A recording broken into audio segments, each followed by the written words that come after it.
So we all know there's no such thing as rational, right? I was watching a video and I realized that the person talking didn't understand there's no actual such thing as rational thought. It doesn't exist. And it actually can't exist.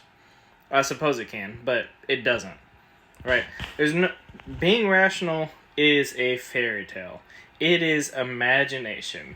It just doesn't exist. You cannot point to an example of this. And then you might say, well, I'm rational because I made decision A instead of decision B. That's not rational. That's being logical and making a superior decision over an inferior decision. But how do we categorize inferior and superior? Right? And then I realized you have no idea what's actually happening in your own mind.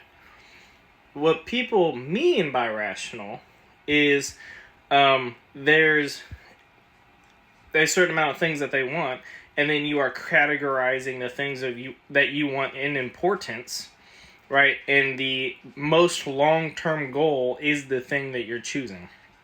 That's what people mean when they say rational, but rational doesn't exist. Rational implies and infers that the decision you make is not based on emotion, but that's impossible.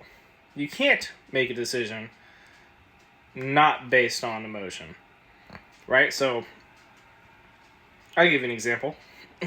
If I'm hungry, where does that desire come from? It comes from my body.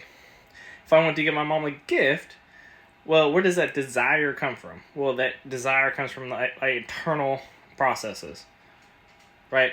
There's nothing that you do that doesn't come from that. Even things you don't want to do. If you don't want to go to work, why are you going? There's something that you want that work provides.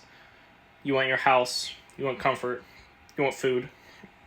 So you're doing things you don't want to do to fulfill a long-term goal to get what you want. What this actually is called is the things that you want, they're called internal drivers. What's actually happening is you're categorizing and creating a hierarchy of importance of internal drivers. So you have the most important thing, and then you have 1, 2, 3, 4, 5, 6, 7, all the way to 1,000, down to the least important thing, right? And so here's the thing that's number one is not necessarily the most immediate or the most long-term.